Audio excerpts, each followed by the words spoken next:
And rather than have people listen to each song, which would be both time consuming and subjective, we used automated text analysis.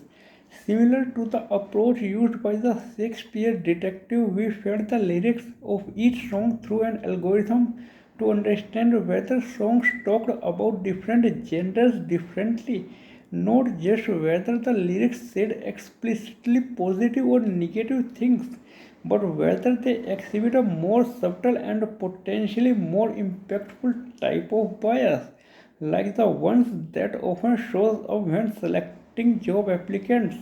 Imagine that there are two job candidates, Mike and Susan. Both are stellar.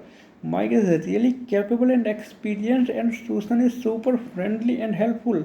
I can't sing either of these their praises enough. Notice what happened there? Probably not, because we tend to think about bias in a pretty explicit way.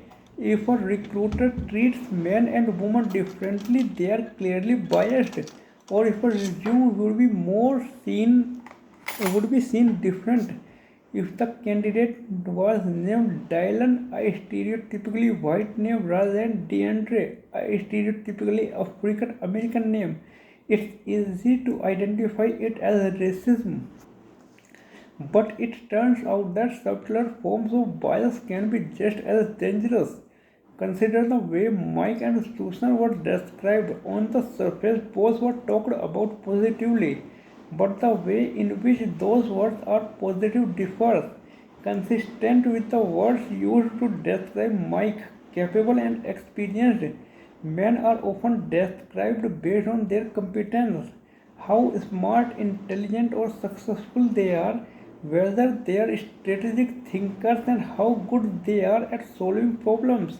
Indeed, search for images of competent people, and the results are almost twice as likely to feature men. When talking about women, however, people often focus on a different feature, consistent with the words used to describe Susan, friendly and caring. Women are often described based on their warmth, how nurturing, supportive, and agreeable they are, and whether they are good at building positive relationships or helping others develop.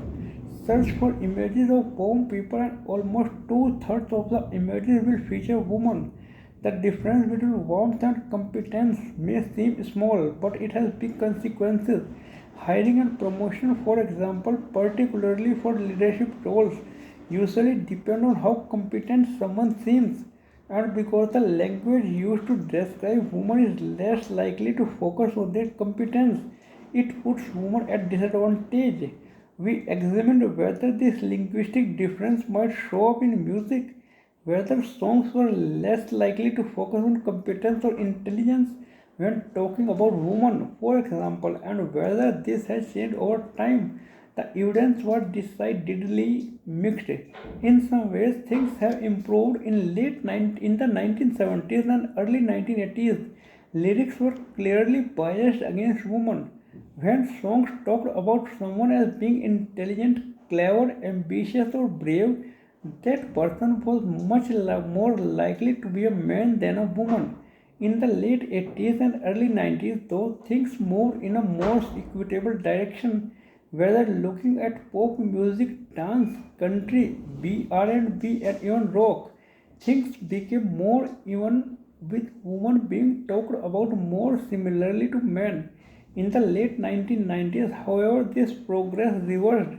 Lyrics became more biased again and remain somewhat so to this day, not as biased as they were in the 1970s, but certainly more so than the early 1990s. Further, these shifts seem to be driven by the language used by men. Female musicians' language did not change much.